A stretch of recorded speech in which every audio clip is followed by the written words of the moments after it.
una charla que me he mezclado varias que tenía, no es exactamente lo que estaba escrito. No vamos a ver tanto código, porque en 40 minutos no da suficiente tiempo, pero vamos a ver sobre todo conceptos. Bueno, una cosa. Seguramente os digáis, ¿pero qué acento más raro tiene este tipo? ¿De dónde viene? Pues soy de Madrid, salvo que hace 25 años me fui a Francia. Así que mi acento es una mezcla muy rara de acento francés, inglés, español y español que viene de todas partes. Espero que no os moleste mucho. Soy el responsable de DevRel, de Developer Relations, en un proveedor de cloud europeo, Clever Cloud. Y estoy bastante implicado también en las comunidades en Francia. Y nuestra empresa, Clever Cloud, pues es un proveedor de cloud cuyo objetivo es que vosotros seáis lo más productivos posibles. Pero estamos aquí para hablar sobre todo de MCPs. Y para hablar de MCPs vamos a empezar con una pequeña introducción. Porque todo el mundo dice, los LLMs están cambiando la vida de los desarrolladores. Sí, bueno, pero ¿y la vuestra? Es decir, muchos desarrolladores ven eso de la llegada de la inteligencia artificial y de la inteligencia artificial generativa como algo un poco problemático. Es que si le dejo tocar mi código, ¿va a ser un buen código? Es que si le dejo tocar mi código, ¿es mi código? ¿Es que no es un poco hacer trampas, dejar que trabaje por mí? ¿Quién va a ocuparse de mantener eso? Hace un rato teníamos una charla estupenda sobre la documentación. Y la pregunta que mucha gente tenía y que no preguntaron, pero se la preguntaron luego al final el speaker, oye, ¿tú qué piensas de dejar que la IA nos haga la documentación? Así que quería comenzar con un pequeño sondeo. 4 preguntitas, a mano alzada. Bien, primera, a lo mejor tengo alguna sorpresa. ¿Quién ha utilizado la inteligencia artificial generativa para algo en la sala? ¿Eso quiere decir que hay algunas personas que no? ¿Alguien no lo ha utilizado nunca? Tenemos que hablar, pero creo que al menos utilizarla podría ser una cosa interesante, independientemente de lo que puedas estar a favor o en contra. ¿Quién lo ha utilizado para cosas que tienen que ver con el trabajo, es decir, con el desarrollo? Casi los mismos. Esto ha cambiado mucho en unos meses. Hace unos meses, cuando empecé a dar este tipo de charlas, la gente daba vergüenza decir que lo había utilizado para el trabajo. Ahora estamos ya mucho más sin complejos. ¿Quién lo ha utilizado para ayudarle con el código? Para comprender código, para hacer código. Y es casi los mismos. ¡Bravo! Y la última. ¿Quién ha creado código que interactúa con los LLMs? ¡Ah! Muchos menos. Y sin embargo, es ahí donde podéis, como desarrolladores, hacer cosas que van muchísimo más lejos que facilitaros la vida. Podéis crear aplicaciones que interactúen con esos LLMs, incluso aplicaciones clásicas, cosas completamente tontas como que tenéis un pequeño motor de indexación en vuestra aplicación, darle el superpoder de que la gente pueda utilizarlo en lenguaje natural. Sí, pero mis usuarios son técnicos. Sí, pero aunque sean técnicos, os garantizo que cuando empezáis a hacer ese tipo de cosas en vuestras aplicaciones, cambia completamente la vida. La experiencia de usuario que podéis crear es enorme. Hay mucha literatura que comienza a escribirse. Yo os dejo simplemente el blog de Adi Osmani, que es un chaval de Google que ha escrito mucho en sus últimos meses y me encuentro mucho en su oportunidad, en su manera de verlo. Para él, la IA es una oportunidad y no es todo bueno, no está en el fantasma de la IA, es lo mejor que puede llegar, pero da buenas pistas sobre cómo usarlo de una manera interesante para desarrolladores. Y otra cosa, antes de ir, vamos a hablar de cómo vosotros vais a poder utilizar los LLMs en vuestras aplicaciones. Para ello es importante recordar que todos los LLMs no son los mismos. Cuando hablamos de LLMs en general, la mayor parte de la gente piensa en los LLMs cloud grandes tipo ChatGPT, Gemini, Claude. Están muy bien, son los mejores, son los que avanzan más rápidamente, pero son cajas negras. No se sabe muy bien qué hay detrás. Son caros, porque cuando empiezas a desarrollar y a utilizar esos LLMs como desarrollador, utilizas su API. Y su API, el precio no tiene nada que ver con los 20 euros por mes que pagas para tener ChatGPT Pro. No, pagas por cada llamada, por cada millón de tokens que utilizas, con precios que van de unos cuantos céntimos a 80 euros por millón de token. Entonces hay que mirar bien el precio del modelo. Todos los modelos no son iguales. Mirar bien todos los problemas de privacidad. ¿Qué les pasa a tus datos? Si estás haciendo una aplicación para que tus comerciales puedan conectarse a tu CRM y hacer preguntas en lenguaje natural sobre tus clientes, si utilizas ChatGPT, OpenAI o Claude, Anthropic detrás, estás enviando todos tus datos de clientes a esas empresas.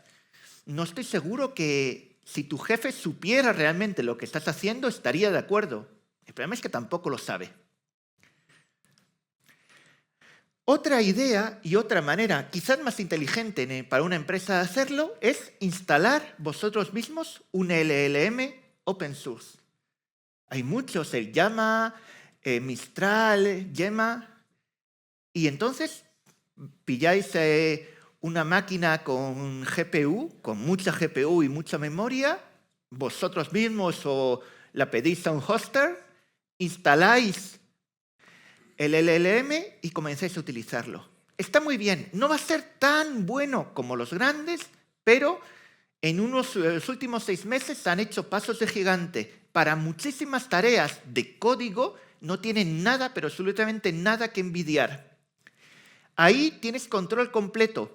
Los costes los conoces, instalar la máquina y lo que pagas al mes por la máquina, nada más.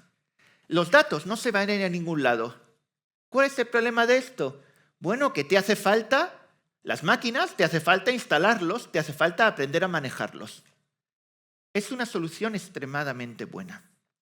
Y luego, otra solución que puede funcionar de una manera increíble es utilizar modelos locales, pero pequeños, no LLM, sino SLM, Small Language Models. ¿Sabéis que hay modelos que pueden usarse directamente desde un viejo Mac M1, M2 o en cualquier ordenador con un poco de RAM y una pequeña carta gráfica o incluso algunos en un simple Raspberry Pi? Yo tengo modelos como el Qwen 2.5 Coder que se ejecuta en mi Raspberry Pi y para tareas de código pues es súper bueno. Porque como alguien decía esta mañana, el código es una de las cosas más fáciles, entre comillas, para un LLM, porque justamente reduce el scope de lo que tiene que hacer. Entonces, en pequeños modelos pueden daros un resultado enorme. Eso va también para los que se preguntan el coste ecológico de los LLMs. Eso la verdad hace un par de años. Hoy en día, pequeños modelos que en un Raspberry Pi son mejores objetivamente que toda la infraestructura de OpenAI hace año y medio. Y en un Raspberry Pi no consume casi nada. Ya veremos dentro de un año o 2. Entonces, pensad, claro, en los grandes, pero no olvidéis que si son para cosas de trabajo, lo mejor es instalarlo vosotros, que sea en alguna máquina vuestra o incluso directamente en un viejo servidor que tenéis en una esquina del trabajo. Para toda la parte de test puede funcionar extremadamente bien.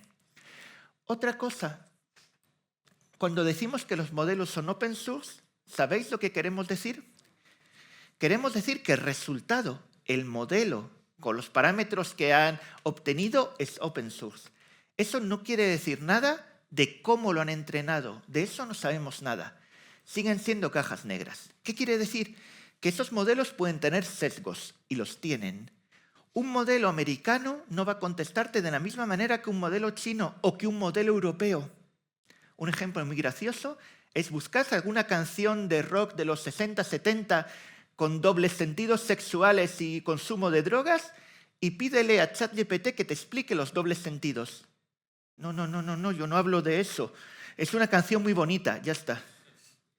Sin embargo, para hablarte de armas y si es mejor una AK-47 o una R-15, no tiene el más mínimo problema.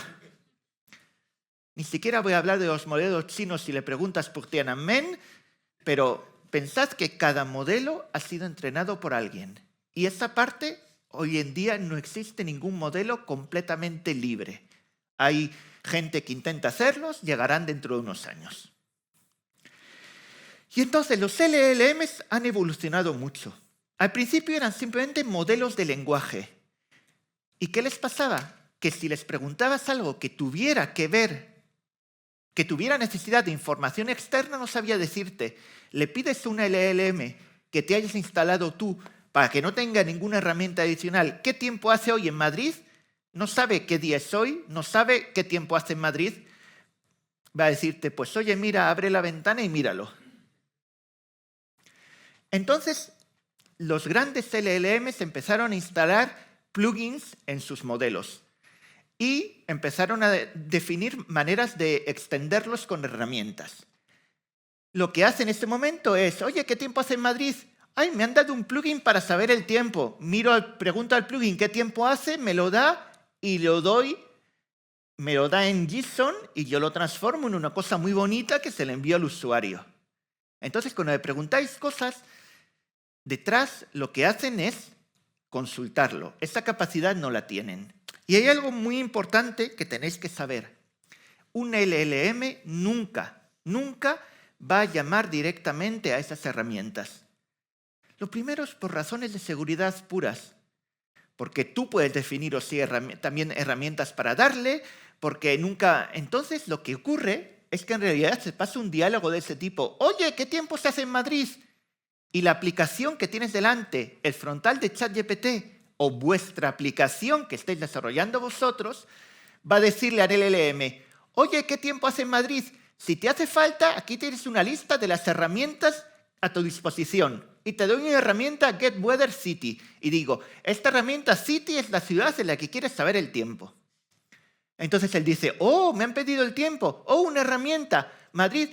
Y le dice, oye, llama a la herramienta. Y es tu aplicación o el frontal de ChatGPT, pero en vuestro caso tu aplicación, que va a llamar a la herramienta, recuperar el resultado y dárselo al LLM.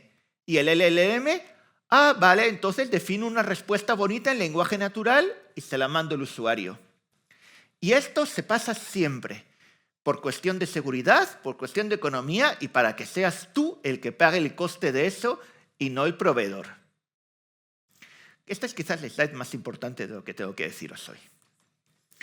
¿Cómo definimos esas herramientas? Pues es bastante fácil.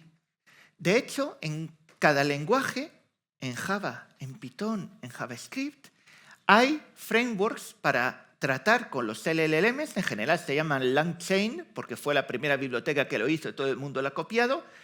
Y en esos frameworks puedes definir herramientas.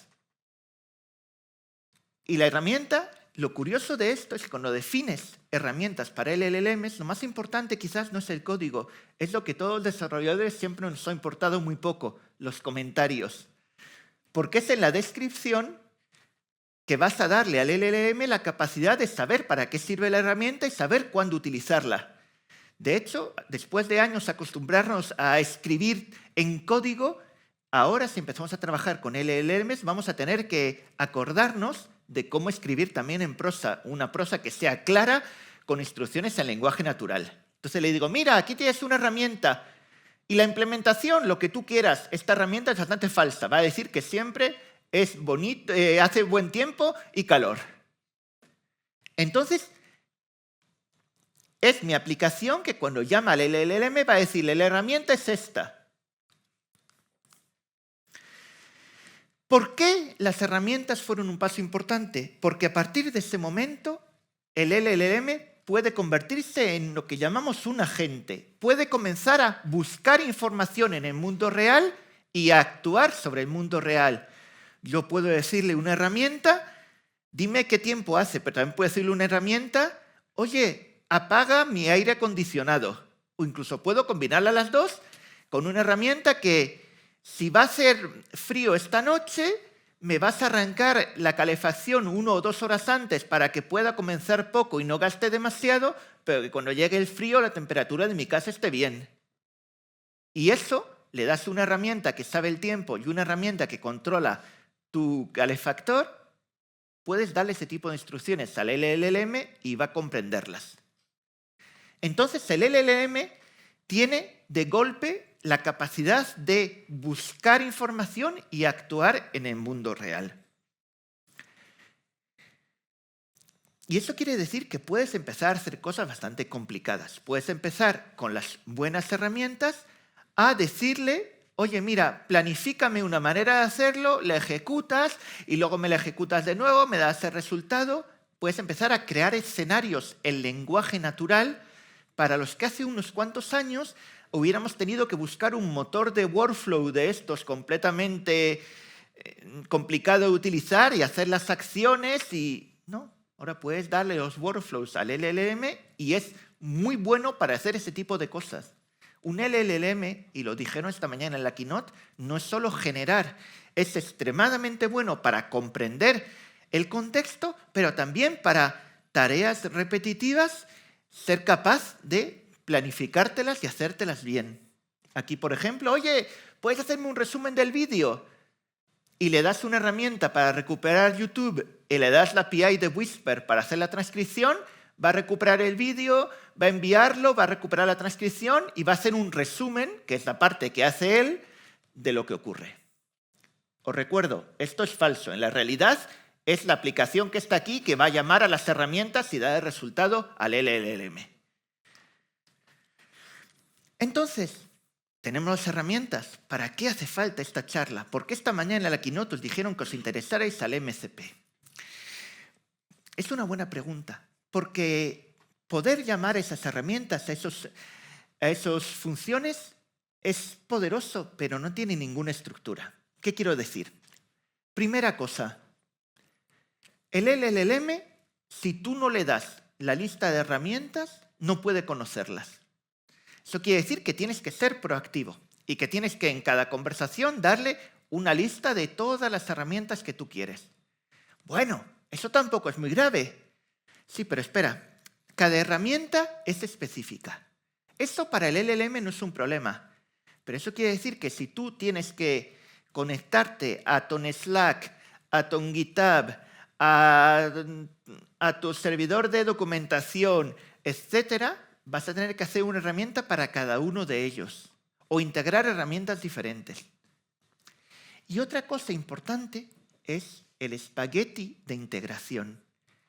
Eso quiere decir que si tienes varias fuentes de datos en las que quieres actuar, por ejemplo, una base de datos, un file system, una API server, y varias aplicaciones o asistentes IA, aquí uno que has desarrollado tú, otro que has comprado, otro que estás integrando, vas a tener que hacer una integración para cada uno de ellos.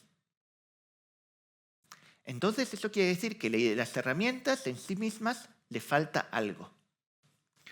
Y lo que le falta, pues fue justamente lo que la gente de Anthropic, los que hacen cloud, dijeron en noviembre pasado. ¿Por qué pongo la fecha de noviembre pasado? Porque yo hace casi 30 años que estoy trabajando en desarrollo, nunca he visto una tecnología emerger tan rápidamente como el MCP. En noviembre pasado no existía. En final de noviembre sacaron una implementación y un sitio. Hoy en día hay millares de proyectos que lo utilizan, literalmente. Y dijeron, oye, el problema ya no es la inteligencia del LLM. Cualquier LLM medio es suficientemente inteligente para ayudar a la gente en la vida real. El problema es que no puede hacer nada de la vida real. El problema es la conectividad. Y decidieron exponer un estándar de facto en el que puedes explicar esta idea, todas las extensiones que quieres darle a tu LLM de una manera estándar. Y entonces cualquier LLM o cualquiera de vuestras herramientas puede utilizar ese estándar e interactuar con el LLM y con las herramientas de la misma manera. Claro, estábamos en 2024. Cuando sacaron el sitio, sacaron un sitio completo con las especificaciones, con la documentación, con los SDK para probarlos. Es la ventaja también de ellos, conocen bien la inteligencia artificial, supieron usarla para que desde el primer día todo estuviera completo. Esa es otra cosa a retener. Si tenéis un proyecto, una startup hoy en día, No podéis permitiros sacar un producto minimal viable sin documentación, sin experiencia de usuario ni nada. Justo la IA os permite hacerlo mejor. Fue un ejemplo interesante. En Navidad fue en final de noviembre, en Navidad había ya varias centenares de servidores MCP públicos. Hoy tenéis una lista que no os podéis ni imaginar. Y a mí me gusta aquí en Live buscar Awesome MCP Servers. Hay un montón de listas de servidores MCP. Esta es de un chaval que hizo uno de los primeros servidores externos para varias tecnologías. Y la lista os empieza a decir, bueno, pues tengo un montón de servidores diferentes y lista los mejores, en diferentes categorías, agregadores, servidores que recuperan sitios de arte y cultura, automatización del navegador, plataformas cloud, y aquí tienes todos los cloud providers. O tienes, por ejemplo, un servidor MCP muy simpático para Kubernetes. Eso quiere decir que vas a poder, desde tu aplicación, pilotar Kubernetes en lenguaje natural. Apágame ese pod, relanza este despliegue, modifícame este servicio. Así, hablando, y literalmente funciona. Ejecución de código, pero lo que me interesaba sobre todo es esta parte, bases de datos. Podéis decirme cualquier tecnología de base de datos que queráis. Hay no uno, sino varios servidores MCP para que vuestro LLM pueda conectarse y hacer request en la mayor parte de esas bases de datos. Entonces, una tecnología interesante, una tecnología que ha avanzado enormemente. Una tecnología que se basa en la idea de voy a explicar las capacidades a las que quiero darle acceso y cómo. Porque para algunas aplicaciones no te apetece darle acceso al LLM a toda la aplicación, vas a poder definir solo algunas funciones que quieras darle acceso. Para otras, oye, explora, haz lo que quieras, pero solo en lectura. Y entonces el LLM va a tener esa lista de herramientas a utilizar, las buenas descripciones, y va a poder interactuar con ellas como sea necesario. Una ventaja enorme es que es agnóstico de provider. Funciona hoy en día con casi cualquier provider LLM. Y hay más cada día. OpenAI que decía, no, nosotros no nos hace falta. Bueno, había gente que ha hecho wrappers para OpenAI, pero ellos mismos acaban de anunciar hace apenas un mes que sí que van a hacer una compatibilidad MCP nativa porque se está volviendo un estándar de hecho. Como os decía, la otra gran ventaja es que resuelve el problema de espagueti de integración. Tú tienes una base de datos, quieres que la gente pueda usarla en aplicaciones con LLMs, te haces un servidor MCP. Tú tienes una aplicación, quieres que pueda usarlo, vas a ver la lista de servidores MCPs y te instalas los que quieras. En vez de hacer 27 enlaces, haces solo los que te hacen falta para exponer tus servicios como MCP y para consumirlos como MCP. ¿Y detrás de esto qué hay? Pues lo primero, hay varios conceptos que tenemos que conocer. El primero es un servidor MCP. Un servidor MCP tenéis que verlo con un nuevo tipo de API. Los que tenéis ya una cierta edad como yo por aquí, ¿os acordáis a lo mejor cuando las APIs no eran REST? Cuando lo hacíamos con XML. ¿Alguien ha hecho SOAP aquí? Claro, pero sin embargo, la mayor parte de desarrolladores jóvenes que no trabajan en ese tipo de empresas, API es sinónimo de REST. MCP cambia eso porque vuelve a decir API puede ser en muchos lenguajes. Puede ser en XML con un protocolo SOAP, puede ser en REST en JSON o puede ser en lenguaje natural con MCPs. Entonces tenéis que ver el servidor MCPs como la API, el lenguaje natural que queréis exponer al LLM.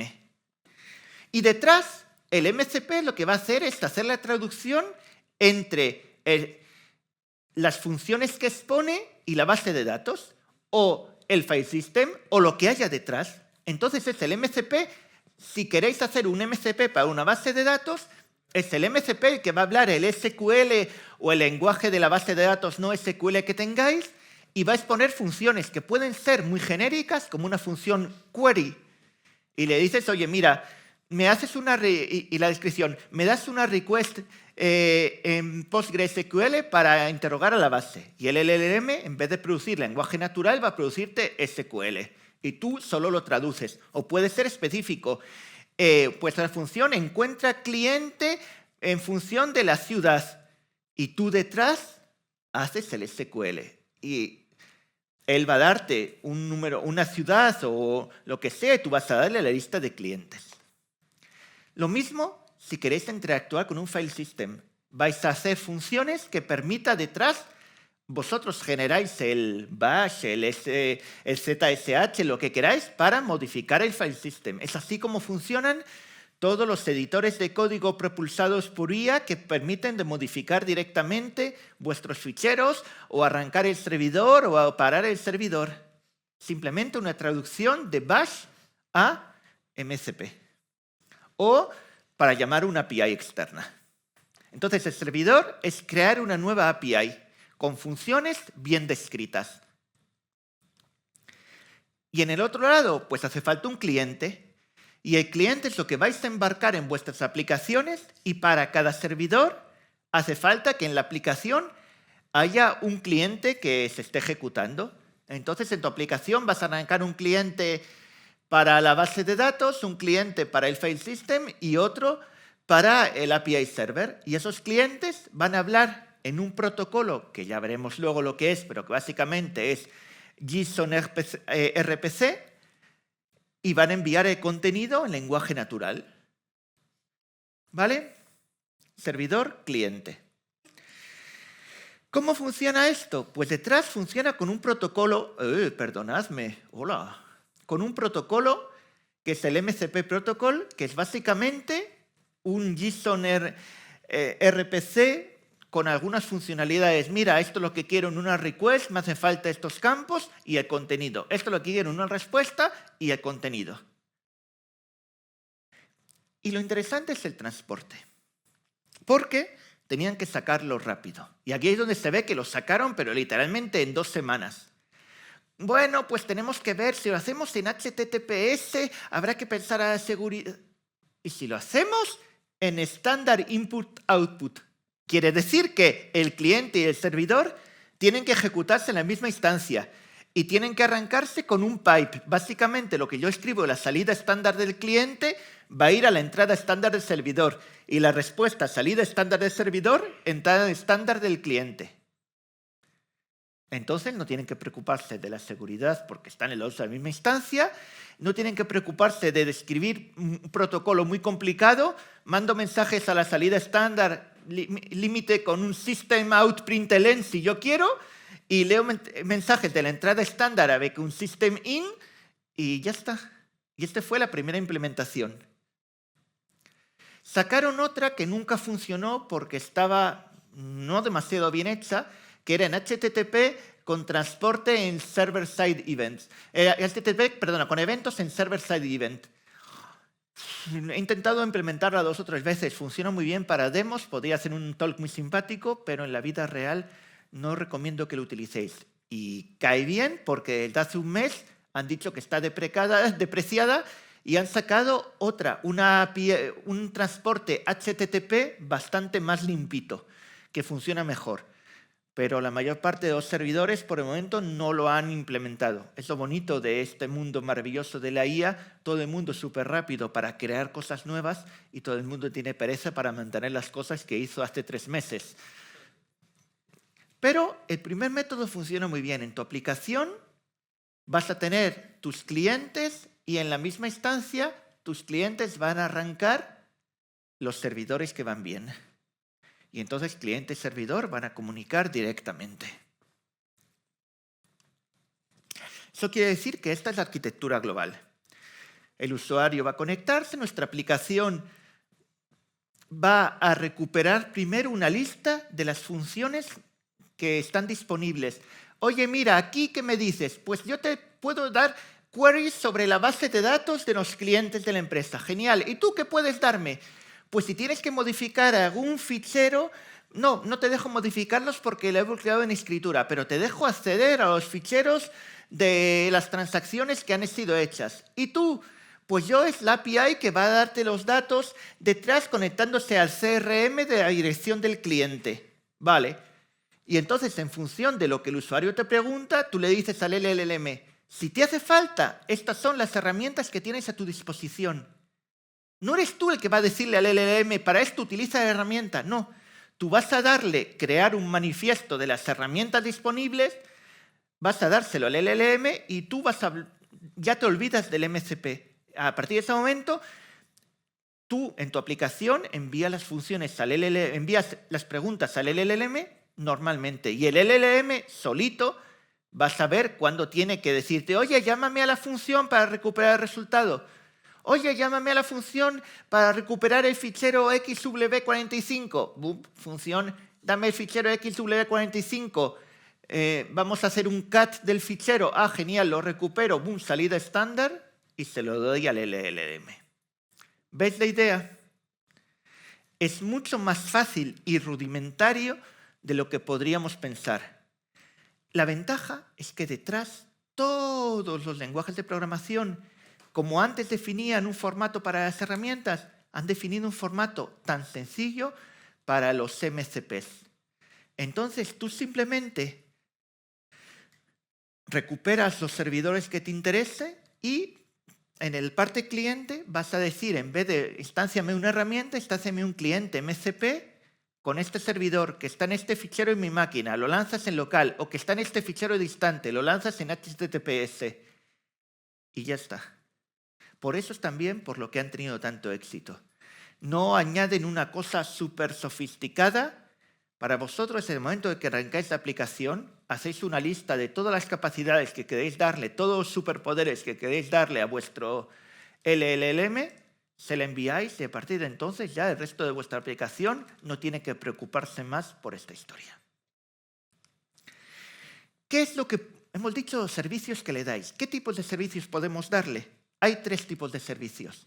Los tools son las funciones, como la que hemos dicho, un tool para saber el tiempo que hace, un tool para recuperar un fichero, un tool para hacer un query en una base de datos. Segundo, los recursos. Una manera estándar de exponer recursos a clientes. Por ejemplo, MonMCP para leer en el file system. Si cada vez tiene que hacer un ls, no va a ser muy eficaz. Podemos definirle un recurso que es la lista de ficheros a los que tiene acceso, pero directamente, sin que tenga que ir a buscarlos. Se lo propongo en el servidor MCP. Entonces, el LLM puede recuperar esos recursos y saber qué es lo que puede pedir, qué es lo que no puede pedir, por ejemplo. O en la base de datos, decía, tiene una función query, pero una función query, si no conozco la estructura de la base de datos, es un poco complicado. Entonces, lo que hace el LLM, si solo le dais un query, él va a comenzar a hacer un scan de la base de datos utilizando una request SQL para recuperar la estructura de las tablas. ¿Va a perder tiempo? Bueno, pues os proponéis en un recurso la estructura de las tablas de tu base. Entonces, los recursos ayudan a que el LLM pierda menos tiempo, menos energía a saber lo que puede pediros. Y los prompts. Los prompts es muy simpático porque son listas de prompts que van bien en este contexto. Entonces, por ejemplo, en la base de datos puedes darle, mira, si te hace falta recuperar esto, el prompt puedes sugerir estos prompts al usuario. Y entonces tienes una lista de prompts que tú puedes usarla, puedes proponerla a su usuario o usarla directamente en tu aplicación, que sabes que son prompts que funcionan bien con ese servidor en concreto. Entonces tenéis herramientas, los recursos para poder utilizar las herramientas de manera más eficaz y los prompts para explicaros incluso que es la mejor manera de combinar el LLM con lo que tenéis detrás. ¿Hasta aquí vamos bien? Los MCPs son APIs y hay que hacerlos de la misma manera que los APIs. ¿Qué quiero decir con esto? Vamos a un ejemplo. Tengo un proyecto muy simpático que se llama RAG Monsters. RAG. Al principio lo hice hace un año para poder hacer de RAG, para poder leer Retrieval Augmented Generation. Hice unos monstruos estilo Pokémon, pero que me inventé una treintena de monstruos, cada uno vive en un sitio diferente, y digo, es interesante para que lo recupere. Y entonces aquí digo, mira, para esto es interesante hacerlo, porque Estos puedo también definirlos en una base de datos. Y me hice una base Postgre que tiene esa serie de tablas. Todo está en el ejemplo que os pongo, en el repositorio que os pongo. Y esta base de datos quiero que un LLM pueda consultarla. ¿Cómo puedo hacerlo? Pues hay dos maneras. La primera sería utilizar un servidor PostgreSQL, un servidor MCP genérico, como los que os he mostrado ahí. PostgreSQL te da query, va a funcionar. La otra es hacer algo a medida. ¿Qué es lo mejor? Pues spoiler, depende. Es decir, el ejemplo del servidor genérico lo tengo aquí abajo en Clever Cloud MCP PyExample. Cogemos el servidor MCP genérico, nos da solo un recurso, la estructura de la base y una función, query. Oye, yo puedo conectarme, puedo pedirle cosas y puedo hacer que me dé información sobre mis monstruos. Si lo que quiero es, dime todos los monstruos que viven en un terreno volcánico, pues primero voy a tener que decirle, mira, recupera las tablas. ¿Dónde puedo encontrar cuál es el terreno? Tengo que hacerme mentalmente esto. Y preguntándole, voy a recuperar 4 o 5 requests, todos los monstruos que viven en terreno volcánico. Segunda manera de hacerlo. Decido crear algo a medida. Hago mi propio servidor MCP y le doy una serie de métodos. Dame los monstruos por nombre, dame los monstruos por el hábitat en el que viven, dame los monstruos por tamaño. Y ahí el MCP directamente va a llamar estas funciones y soy yo detrás de que me hago el SQL. Pero espera, lo que estás diciendo aquí es lo mismo que hemos hecho toda la vida con las APIs REST. Puedes hacer una API completamente genérica con un endpoint query o puedes hacer una API con los métodos que te hagan falta. Vas a poner el esfuerzo en el cliente o en el servidor, pero no cambia mucho. Eso es lo que quería que tuvierais claro. Los LLMs son APIs. Todo lo que sabéis sobre las APIs se aplican al LLM. La manera de arquitecturarlas, la manera de protegerlas, los tipos de ataque, todo se aplica de una manera extremadamente simple. Entonces, ¿qué es mejor? Pues depende. Tú tienes un montón de bases de datos en tu empresa. Tienes poco tiempo, poco presupuesto, pero quieres hacer un quick win enorme. Pon un servidor de MCP genérico en solo lectura y da acceso a la gente, esa interna. Le pone la seguridad de la empresa, con el IAM, con la autentificación, con el login de la empresa y todo bien en la intranet solo y como hace falta.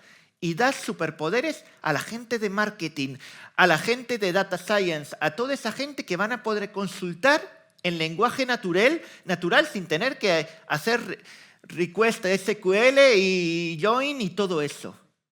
Enorme. ¿Quieres hacer algo que va a utilizarse en producción? Pues entonces, mira, para tus usuarios externos, una base de datos, pues haz algo específico. ¿Quieres hacer exploratorio? Haz genérico. ¿Quieres hacer algo más con un scope fijo? Haz específico al dominio. Son las mismas. Esto yo creo que hubiera podido hacerlo en 99% igual con respecto a una API REST o a una API SOAP hace 15 años. Pero es importante, porque mucha gente que está haciendo sus servidores MCPs no vienen de ese mundo. Entonces vosotros como desarrolladores, ahora, dentro de unas semanas, unos meses, seguramente la mayor parte de vuestras empresas, alguien va a querer comenzar a integrar este tipo de herramientas. Vuestro papel no va a ser solamente integrarlas, va a ser toda la experiencia que tenéis hoy en día, va a poder aplicarse, trasladarse de una cierta manera a este nuevo campo. Nos preguntamos si los desarrolladores vamos a ser todavía importantes en unos años. No lo sé, en unos años a lo mejor hay inteligencia artificial general y nos pasaremos el día haciendo deporte y trabajando en asociaciones, pero en todo caso, en unos meses, en un año o dos, todavía va a ser súper importante porque toda la experiencia que tenéis va a poder aplicarse si hacéis el esfuerzo de ver cómo se aplica lo que sabéis a este nuevo mundo. Entonces, resumiendo, incluso más resumiendo que eso, los LLMs van a dar superpoderes a vuestras aplicaciones existentes. Sois vosotros los que habéis creado esas aplicaciones, sois los mejores para implementar esto. Vais a poder crear servidores MCPs para vuestras aplicaciones, vuestras bases de datos, vuestro software interno. Pensad bien cómo lo hacéis y utilizad el mismo criterio que ya tenéis. Sois los mejores para hacer eso y eso va a daros trabajo todavía durante mucho, mucho tiempo. Y yo creo que me quedan unos cuantos segundos para alguna pregunta, así que voy a sacar el teléfono y me vuelvo a hacer el MC. A ver, Horacio, ¿tengo alguna pregunta para ti o no? Interacción en live. Preguntas. Tu aplicación IA que le dice al LLM qué herramienta tiene a su disposición. ¿Cómo lo sabe? Porque la aplicación IA eres tú el que la hace y eres tú el que elige, justamente. Hay gente que se ha inventado la idea de hacer una especie de MCP Hub con Docker Hub, en el que todo estaría disponible. Pero las aplicaciones eres tú el que va a crearlas, sobre todo si son aplicaciones de empresa, y el que va a decir, mira, quiero poner, el usuario de mi aplicación es el equipo marketing. ¿Qué herramientas yo quiero poner a disposición del equipo marketing? ¿La base de datos de cliente? Me vale. ¿La base de datos de la contabilidad interna de la empresa? No, quizás no. Entonces eres tú el que decides qué, cómo y a quién. ¿Veis? Hay muchas cosas en las que podéis ser súper pertinentes y tenéis justamente vuestro papel a jugar.